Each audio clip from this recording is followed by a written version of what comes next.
Bonjour à nouveau, donc nous sommes à nouveau ensemble, merci d'avoir patienté. Je vous annonce qu'un nouveau sondage va vous être présenté dès à présent. Et puis nous allons parler de l'intelligence artificielle, comme toujours, en santé, l'histoire de la garantie humaine. Il s'agit de Judith Mel. Alors Judith Mel, elle est directrice générale de Ethic IA. C'est une spécialiste en santé publique. Elle est engagée dans le développement du pilotage par les données de santé dans un cadre éthiquement responsable. Elle a une activité essentiellement de conseil en stratégie en santé auprès des agences sanitaires, des entreprises du médicament également. Et elle est également la co-auteure d'un livre qui s'appelle « La révolution du pilotage des données de santé, enjeux juridiques, éthiques et managériaux ». Je vous cède la parole, Judith, c'est à vous. Bonjour à tous, merci de m'accueillir parmi vous, bien que à distance sur ce plateau. Je suis ravie de pouvoir participer à cette journée et d'apporter ma contribution sur les enjeux du pilotage par les données de santé et pour vous donner aussi une photographie de où on en est aujourd'hui de la régulation de l'intelligence artificielle en santé. Est-ce que vous m'entendez bien ? On vous entend sur le plateau, en tout cas. Sur le On vous plateau, entend, oui. oui. Parfait. Donc, juste pour revenir en quelques mots sur ce qu'est Ethikia et quand est-ce que ça a été créé et comment, on a été constitué, on a décidé de se constituer il y a à peu près 4-5 ans au moment de la révision de la loi de bioéthique en France, en partant du principe qu'aujourd'hui, il y avait un risque majeur. Vous m'entendez pas? Ah, pardon. Un peu le retour en plateau. Excusez-moi, qu'aujourd'hui, le risque majeur auquel on était confronté et le risque éthique majeur était celui de bloquer le développement de l'innovation. Parce que quand on parle de données, c'est beaucoup plus facile d'envoyer ces données à l'étranger pour avoir un retour sur et une réponse que quand on parle de personnes. Donc, il y avait une diffusion des données qui allait se faire et que bloquer le déploiement de l'innovation par du droit trop dur et trop rigide était potentiellement un risque éthique. Et donc, on s'est constitué sous la forme, au début, d'une initiative académique et citoyenne pour peser dans le débat public et faire en sorte que cette notion de garantie humaine émerge et devienne finalement le garde-fou et le principe même éthique qui encadre la régulation de l'intelligence artificielle. Et aujourd'hui, la loi de bioéthique a pas mal avancé en France. Elle est toujours en cours de discussion entre l'Assemblée et le Sénat, mais le concept de garantie humaine figure et on s'est constitué en structure pour accompagner au déploiement et à la mise en place de cette garantie humaine. Alors, juste pour revenir rapidement sur où nous en sommes et ce que ça donne, en tout cas, c'est une photographie française qui n'est pas internationale, mais ce qui donne quand même qui explique comment, à quel moment et comment s'est inscrite la loi de bioéthique au moment de sa révision. On a quand même un retard structurel au déploiement du numérique. Et je pense qu'on sait tous ce qu'a donné le déploiement du dossier médical partagé en France pendant des années, qu'on a une présence qui est massive du papier, et ça, c'est pas vrai qu'en France, ça l'est notamment, mais aujourd'hui, on a 200 millions de feuilles papier qui sont produites par les hôpitaux pour la seule gestion de leurs recettes et leurs dépenses, qui est absolument colossale. On a en France, et ça pour le coup, c'est pas vrai dans toute l'Europe, un très faible taux d'onboarding digital. On n'a que 25% des préadmissions qui se passent en ligne versus 90% dans les pays d'Europe du Nord. Donc, on a un gradient nord-sud qui est quand même très important par rapport à ce sujet. On avait jusqu'à la crise du Covid un très faible recours à la télémédecine. Et ça, pour le coup, ça concerne la France. On a une gouvernance qui est très éclatée avec le ministère, l'assurance maladie et un certain nombre d'éléments qui sont mis en place de manière distincte et sans qu'il y ait forcément de communication entre les uns et les autres. On a quand même, ces dernières années, et c'est justement pour ça que c'était important de s'inscrire dans ce chemin-là au moment de la révision de la loi bioéthique, des signaux très importants et très positifs d'accélération. Accélération d'une part de la télémédecine et notamment de la téléconsultation avec un encadrement et dans le droit au niveau légal et de financement. On a eu la création du Health Data Hub, qui est censé être, qui est un énorme entrepôt de données et qui a pour objectif de faciliter le pilotage par les données parce que un plus grand nombre d'acteurs va partager ces données et que du coup, il pourra y avoir une exploitation des différentes données. Et avec une prise de conscience du gouvernement actuel sur l'importance de ces sujets, avec le premier marqueur fort qui a été la mission qui avait été confiée au député Cédric Villani entre 2017 et 2018 sur l'intelligence artificielle, le plan Ma Santé 2022 avec tout un volet sur le numérique porté par Laura Letourneau et Dominique Pont sur toute la transformation numérique. Donc on a quand même des accélérations très fortes et quand on regarde objectivement où nous en sommes du déploiement de l'intelligence artificielle,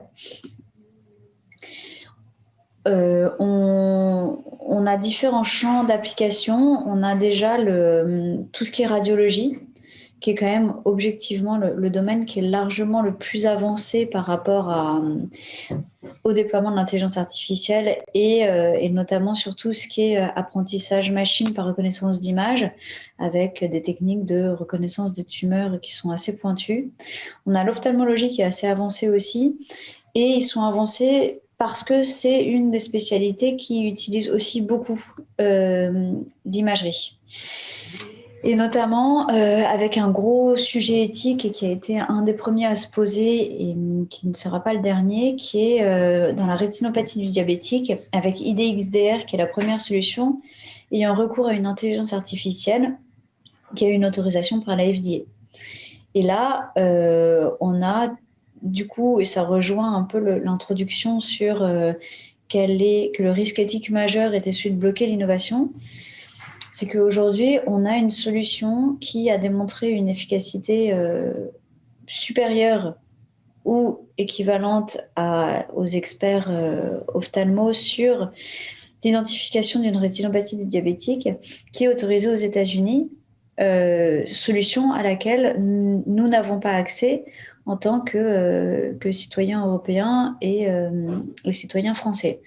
Or, aujourd'hui, moi, qui connaît cette solution, qui ait potentiellement les ressources pour le faire, je peux envoyer les résultats de mes données aux États-Unis pour derrière avoir un diagnostic établi par une IA. Donc ça me permettrait d'avoir le diagnostic par mon ophtalmo classique et en plus avoir un deuxième niveau de lecture qui est celui de l'IA.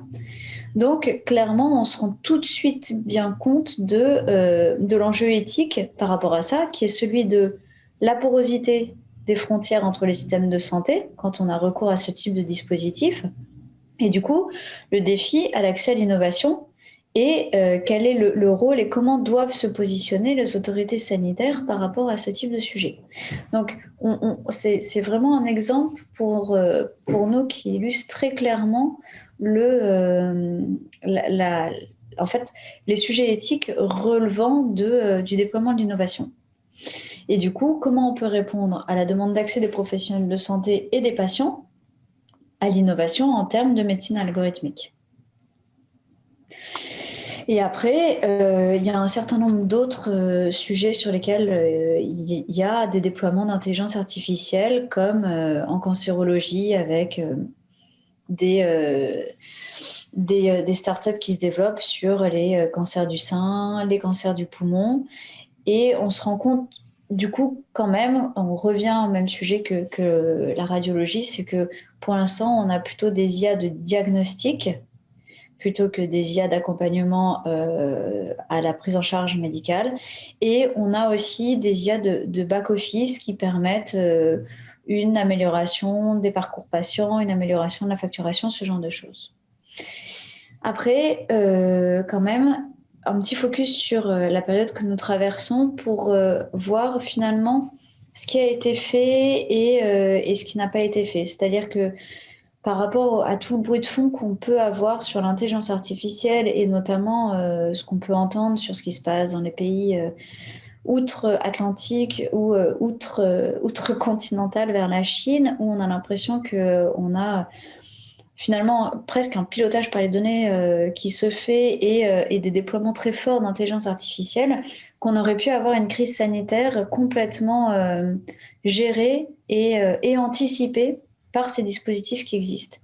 Or, on se rend quand même compte que au final, on a eu une crise sanitaire et on l'a encore qui est plus médiée par l'homme et des décisions humaines que des décisions prises par des machines. Et aujourd'hui, ça a fait avancer un certain nombre de choses, mais on n'a pas eu de solution drastique et magique apportée par l'intelligence artificielle.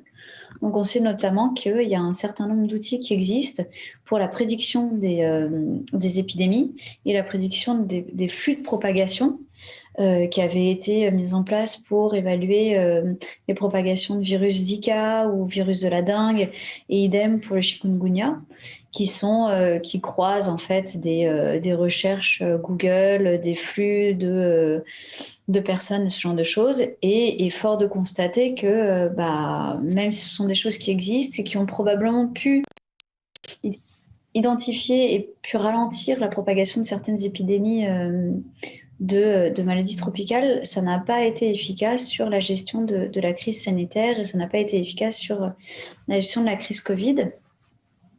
Après, on a des choses qui ont existé et qui fonctionnent, notamment sur le diagnostic, avec une IA qui a été déployée par Alibaba, qui permet de détecter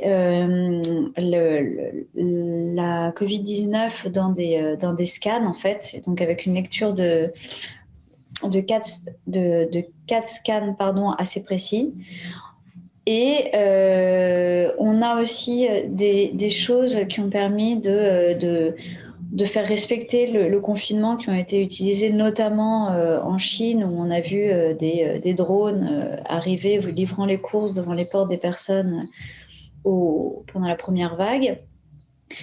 On a des pistes de traitement aussi, et c'est ce qu'on a eu aussi sur les vaccins, avec finalement plutôt une coopération entre des méthodes d'intelligence artificielle et l'humain, avec faisant tourner en fait une IA qui a essayé d'identifier quelles étaient les molécules qui avaient déjà des autorisations de mise sur le marché et qui étaient déjà disponibles, qui étaient capables de se fixer à la protéine pic du virus pour déduire ses capacités d'infection des cellules. Donc on a quand même un certain nombre de choses qui ont été mises en place, et avec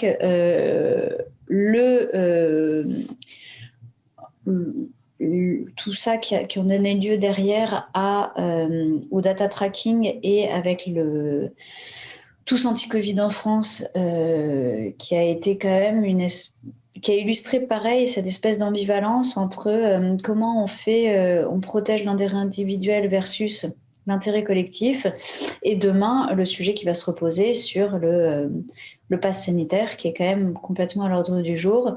Donc avec l'Europe qui a annoncé la création du pass vert, et en même temps aujourd'hui on n'a toujours pas de pass européen, et clairement on voit qu'un certain nombre de pays commencent à se structurer et s'organiser pour avoir leur propre pass. Il y a certains opérateurs qui ont leur propre pass, type des compagnies aériennes qui demandent un pass sanitaire. Donc voilà, ça va être quand même le nouveau sujet qui va à la fois relever d'enjeux techniques, c'est-à-dire et technologiques. Donc, qu'est-ce qui garantit que les documents qui soient dans mon pass sont conformes, sont des vrais documents, donc avec une nécessité de back-office pour vérifier la réalité des documents, et derrière des sujets juridiques et éthiques, à la fois sur la protection des données. Est-ce que ce type d'utilisation et d'outils sont conformes au RGPD, et des sujets éthiques sur, on en vient toujours aux mêmes choses, sur la liberté individuelle versus l'intérêt individuel versus l'intérêt collectif. Donc voilà, en gros, le débat, le décor, pardon, au niveau de où nous en sommes du recours aux dispositifs d'intelligence artificielle. Ensuite, si je voudrais qu'on refasse un petit point sur le contexte juridique et éthique, et notamment sur quand on parle de big data. Le big data, il y a à la fois une clarté opérationnelle, c'est-à-dire qu'on sait à peu près ce que c'est. On a besoin d'une collecte massive des données. Pour faire du big data, on a une clarté juridique aussi avec le RGPD qui aujourd'hui encadre toute l'utilisation des données personnelles, et on a aussi une apparente clarté au sens santé publique, c'est-à-dire qu'on a bien conscience que la collecte massive de données est indispensable pour faire du pilotage par les données, et on sent bien que ce pilotage par les données a un sens et est important pour derrière améliorer les connaissances, les parcours des patients, avoir une connaissance plus fine de santé publique. Et en même temps, il y a une réalité beaucoup plus complexe, c'est-à-dire qu'on se rend compte que c'est un débat non neutre, avec des approches assez binaires dans le débat public. On est soit pour, on est soit contre. Et avec un enjeu éthique assez important, c'est est-ce que toutes les données se valent ? Aujourd'hui, est-ce qu'on est capable spontanément, alors on peut être très contre le big data ou très pour, on a quand même tous conscience que finalement on donne pour la majorité d'entre nous, et une large majorité d'entre nous, nos données qu'on partage sur notre téléphone. Donc on les partage à Google ou Apple selon l'opérateur, selon le type de téléphone qu'on a. On les partage à nos opérateurs. Donc ils ont des données de poids, des données de taille, le nombre de pas qu'on fait, puisqu'on maintenant on a des applications pour le sport aussi. On a potentiellement des données de géolocalisation. Donc si toutes les semaines je suis devant tel hôpital, on peut peut-être se douter que j'ai une pathologie chronique. Après, en croisant un peu avec les différentes données que j'ai réussi à mettre sur mon téléphone, on arrive à avoir une photographie assez réaliste de la situation et de mon état de santé. Donc spontanément, on met tout ça, et tout en se disant, mais attention, on veut protéger nos données, et on veut que nos données soient protégées, et on ne sait pas trop si on autorise à faire véritablement du pilotage par les données. Et en même temps, clairement, on voit bien la différence entre des données de poids, des données de géolocalisation et des données génomiques que pour le coup, spontanément, je pense que personne n'a vraiment l'intention de partager. Et après, l'autre sujet, c'est en termes de responsabilité, où est-ce que nous en sommes par rapport au cadre juridique. Donc là, ça relève plutôt de ce qui se passe en France. On a le régime de la responsabilité du fait des choses et la responsabilité du fait des produits défectueux, qui permet d'encapsuler aujourd'hui tout le recours à une intelligence artificielle. Puisque, sauf à ceci près, sur les intelligences artificielles apprenantes, où il pourrait y avoir à ce moment-là un trou dans la législation. Mais sur tout le reste, et aujourd'hui où nous en sommes du déploiement de l'intelligence artificielle, et ce qui explique que nous en sommes arrivés à la notion de garantie humaine dans la loi de bioéthique, c'est que finalement on considère que le RGPD, qui est l'environnement le plus protecteur au monde, encadre tout ce qui est la réglementation sur les données et les données personnelles, et qu'après, d'un point de vue juridique en France, le régime actuel permet de protéger en termes de responsabilité.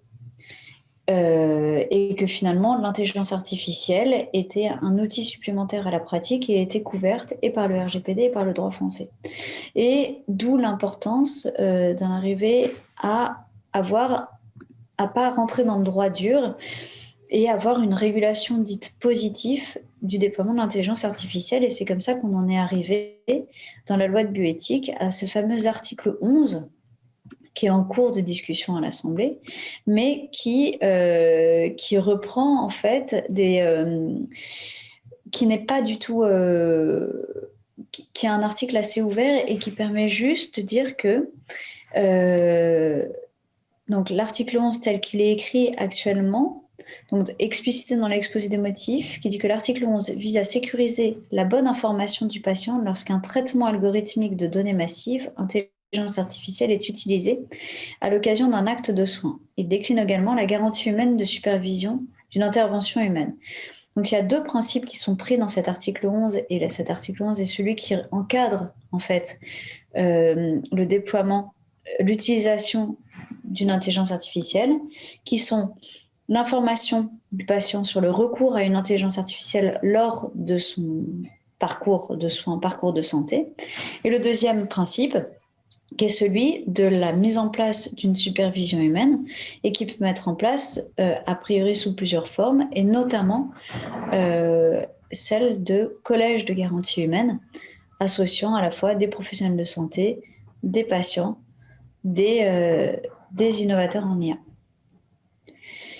Donc, par rapport à ces points, aujourd'hui, la loi de bioéthique, elle est en cours de discussion. Le dernier amendement qui a été déposé au Sénat et qui devrait du coup être repris parce que le gouvernement français a annoncé qu'elle devait être validée à la fin du premier semestre, donc d'ici fin juin. Et l'article 11 est rédigé de manière à ce qu'un principe de garantie humaine s'applique à ces traitements algorithmiques. La mise en œuvre de ce principe est notamment assurée par le fabricant dans des conditions prévues dans le cadre de la mise sur le marché du traitement algorithmique. Donc voilà, aujourd'hui, où nous en sommes en France, on a depuis 5 ans œuvré à la prise de conscience de l'importance véritablement de ne pas avoir un droit dur et de faire en sorte que une supervision humaine au recours à l'intelligence artificielle soit mise en place.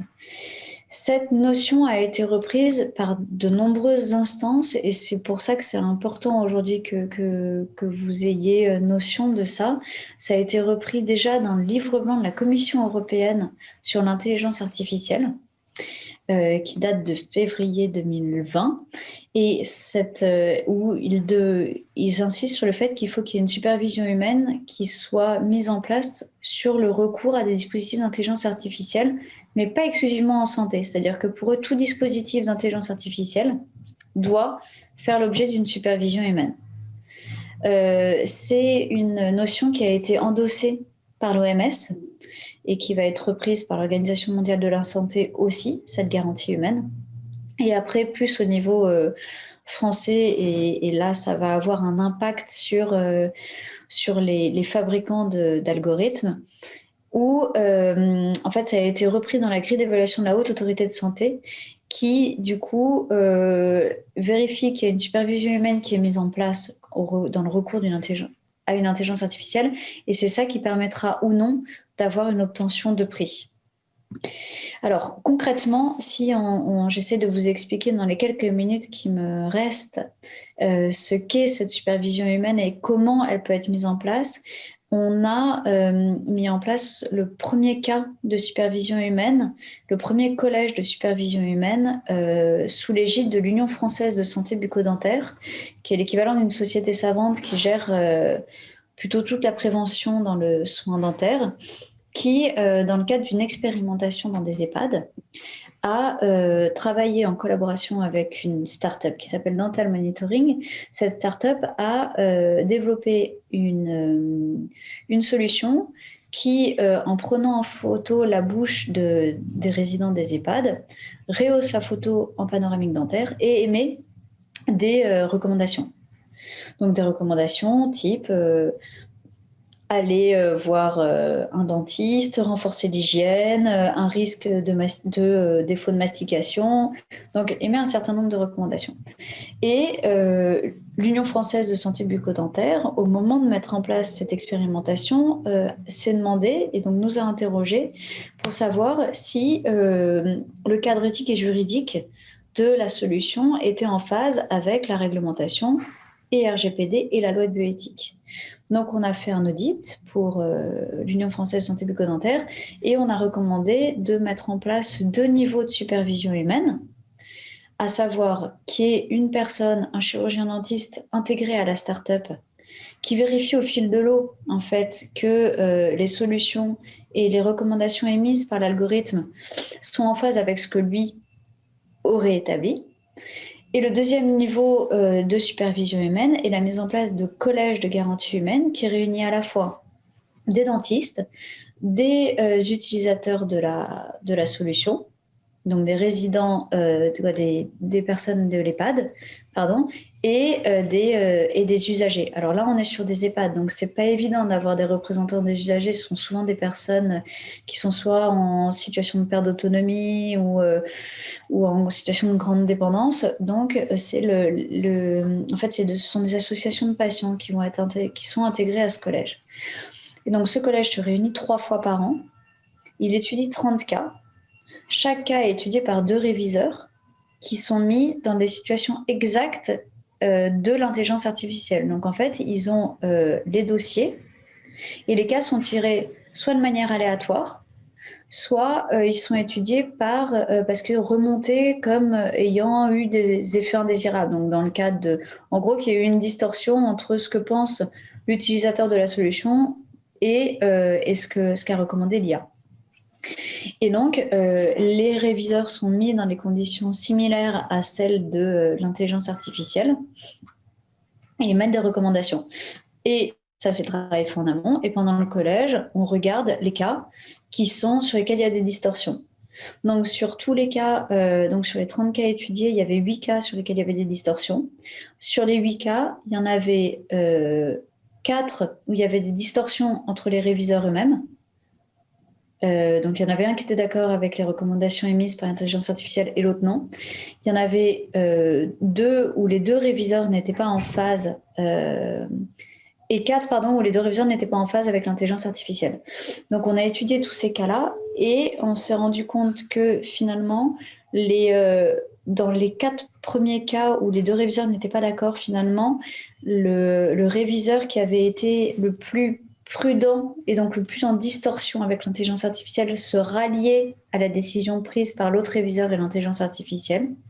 Et que en fait, la grande difficulté de cet exercice pour les chirurgiens dentistes, c'est que être juste face à des photos où il manquait un certain nombre d'informations sur la personne qu'ils avaient en face, par exemple leur âge, leur degré d'autonomie et ainsi de suite, leur faisait prendre des décisions qui étaient beaucoup plus prudentes que celles qui avaient été prises par une IA qui avait juste le cadre qu'on lui avait donné. Et en revanche, sur les autres cas, il y a eu une situation où en fait, ils se sont rendus compte que sur les décisions proposées par l'algorithme, il manquait un item à l'algorithme pour leur permettre de prendre la décision comme eux. Et du coup, il y a eu une révision qui a été faite au niveau de l'algorithme. Donc, en fait, du coup, ces collèges, d'une part, pour les chirurgiens dentistes qui l'ont fait, ont trouvé que c'était un dispositif qui était complètement pertinent et performant, et donc complètement en phase. Donc, ça a conforté le fait que cette supervision humaine qui était inscrite dans la loi de bioéthique, qui était inscrite dans la Commission européenne et à l'OMS, était finalement le bon cadre de régulation du déploiement de l'intelligence artificielle. Et du coup, ça a été fait pareil en étroite collaboration avec la start-up qui, en termes de contrôle qualité, trouve que c'est un dispositif qui est tout à fait adéquat parce que, à la fois, pas contraignant, mais qui a un gage de qualité pour tous les utilisateurs et qui permet de revoir au fil de l'eau et de réadapter quand il y a un dysfonctionnement potentiel, soit lié à la programmation initiale, soit parce que c'est un dysfonctionnement potentiel qui évolue et qui s'acquiert au cours du temps. Donc voilà, en gros, un état des lieux assez rapide de où nous en sommes et du déploiement de l'intelligence artificielle en santé et du cadre éthique et juridique. Donc pardon pour cette orientation assez franco-française du sujet, mais aujourd'hui, la loi de bioéthique est en cours de discussion en France et elle a déjà irrigué un certain nombre de choses au niveau de l'Europe. Et, et en revanche, il y a quand même un sujet qui sera pas complètement traité et par la loi de bioéthique et qui va être le sujet notamment du pass sanitaire sur le vaccin, c'est quid de l'intérêt individuel versus l'intérêt collectif et toute l'importance de la supervision humaine par rapport à ça pour faire en sorte que l'intérêt individuel aussi ait une place dans le système dans lequel on évolue et probablement qu'une IA tendrait plus sur de l'intérêt collectif que sur de l'intérêt individuel. Voilà pour ce que j'avais à dire. Je ne sais pas si vous avez des questions. Je pense que mon temps de parole en partie est terminé. Des questions, hein. Donc on va passer à un plateau avec les différents intervenants et on va poser des questions aux différents experts. On invite les deux autres intervenants à venir sur le plateau. On peut peut-être visualiser la réponse au dernier sondage. C'était donc l'intelligence artificielle en santé doit-elle être encadrée par des règles bioéthiques ? Eh bien, c'est une majorité de oui. Bonne nouvelle. On peut le dire. C'était une majorité absolue. Voilà, place au débat maintenant, pendant quelques minutes. La première question s'adresse à vous, Judith. Justement, un de nos spectateurs qui demande si la garantie humaine, la supervision humaine dont vous avez parlé dans votre exposé, est-elle un label, un porte-drapeau de l'intelligence artificielle à la française ? Alors, aujourd'hui, ça ne fait pas office de label à proprement parler, de stabilisation, de certification. En revanche, le fait que ce soit demandé par la Haute Autorité comme critère pour obtention d'un prix, de facto, ça va faire office de label indirect et de gage de qualité, de gage de confiance pour les utilisateurs des dispositifs ayant recours à cette supervision humaine. Par rapport justement, vous parlez des utilisateurs et Grégory en a parlé dans son exposé, est-ce qu'il risque d'avoir une perte de confiance des patients causée par l'intelligence artificielle ? Je vais d'abord demander, puisque vous avez déjà exposé ça là tantôt, à Giovanni de réagir et ensuite à Judith. Je crois que les patients ont besoin de savoir qui est responsable du diagnostic. En tout cas, c'est un gros minimum.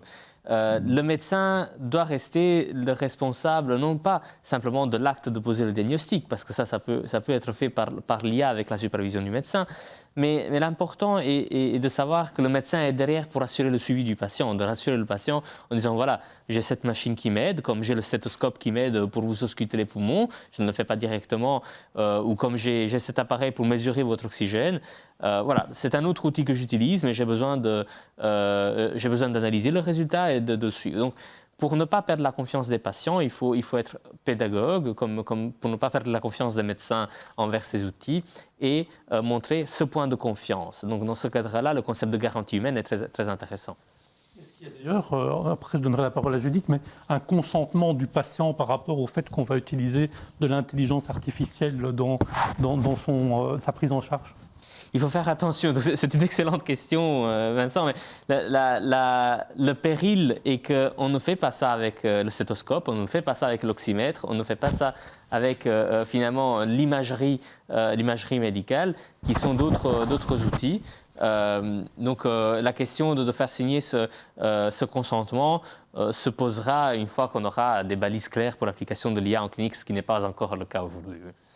Judith, je vous fais réagir à vous par rapport à cette perte de confiance des patients. Oui, alors moi je suis vraiment en phase avec les propos qui viennent d'être tenus. C'est-à-dire que d'une part, je pense qu'il y a à la fois une potentielle inquiétude et en même temps, c'est un vrai sujet d'information. Je pense que si on est informé sur... et d'où l'importance, et ça fait partie quand même des 2 points de la loi de bioéthique actuelle, le premier, c'est l'information des patients, qui n'est pas la même chose que le consentement. Et on a bien fait en sorte que ce ne soit pas un recueil de consentement, mais que ce soit une information. parce que autant le patient doit être informé du recours à un dispositif d'intelligence artificielle. En revanche,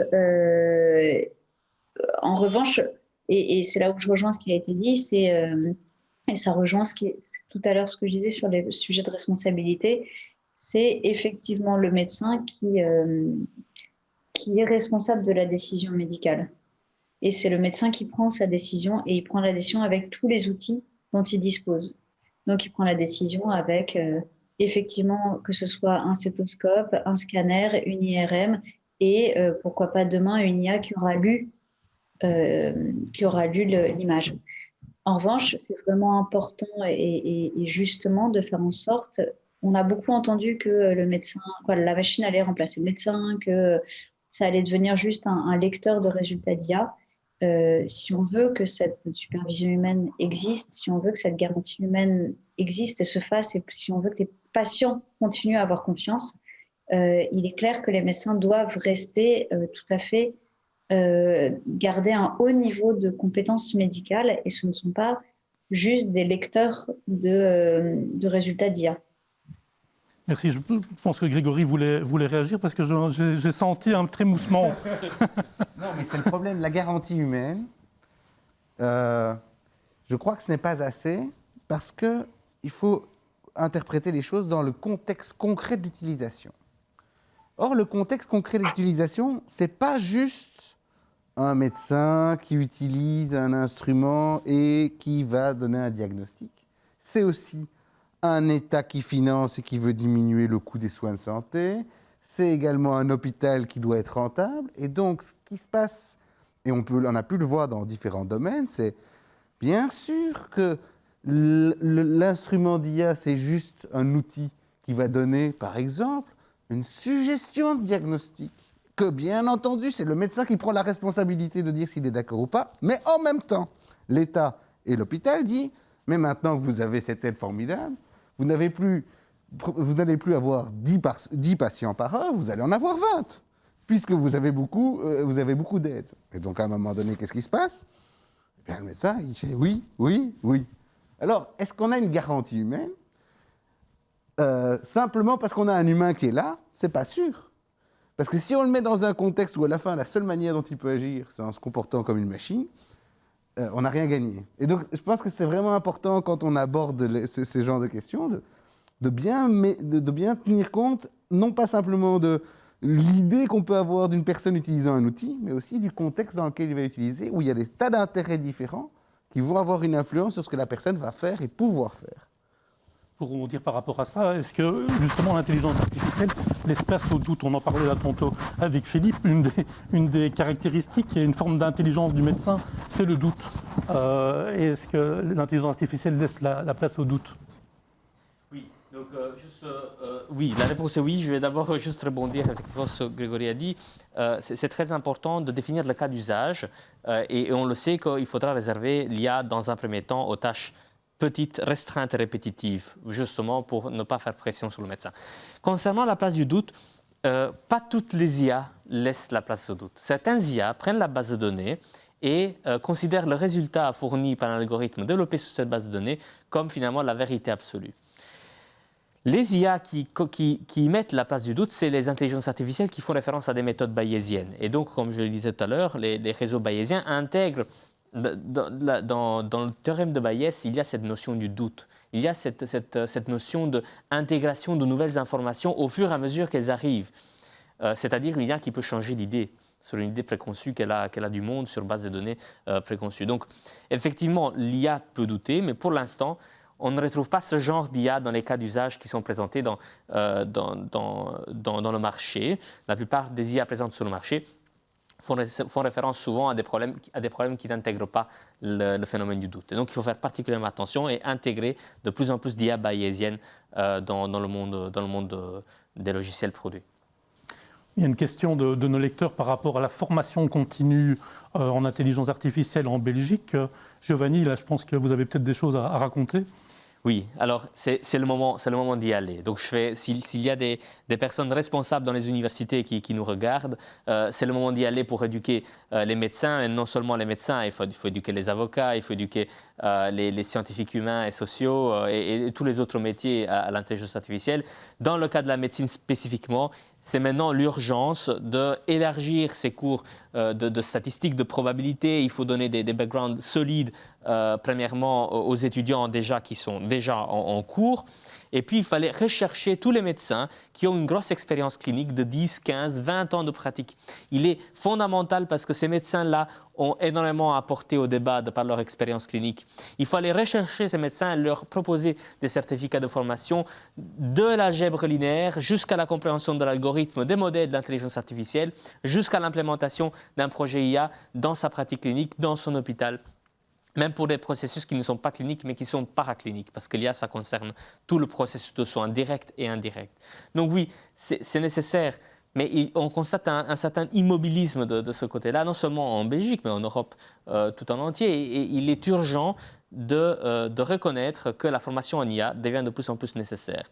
Il ne faut pas former tout le monde non plus, mais il faut former les personnes qui vont aider nos institutions de soins, nos institutions politiques à innover dans ce sens. Une question d'un lecteur aussi, c'est est-ce qu'il y a un sous-apprentissage des assistants en radiologie qui ont été formés avec l'intelligence artificielle?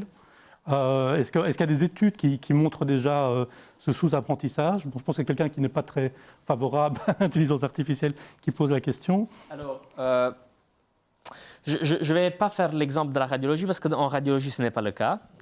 Mais il y a une étude publiée en médecine respiratoire où on compare les résultats de tests pulmonaires tels que diagnostiqués par la machine et diagnostiqués par les humains.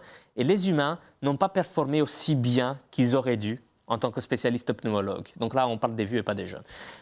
Et donc, c'est un biais possible dans les études que les médecins performent moins bien parce qu'ils savent qu'il y a une IA qui joue contre eux. Mais donc, ce n'est pas le but. Il faut sortir de ces optiques. Il faut se dire que, comme les calculs complexes tels que les multiplications à 3 chiffres, on a oublié de les faire parce qu'il y a les calculettes qui les font, mais on comprend le principe de base.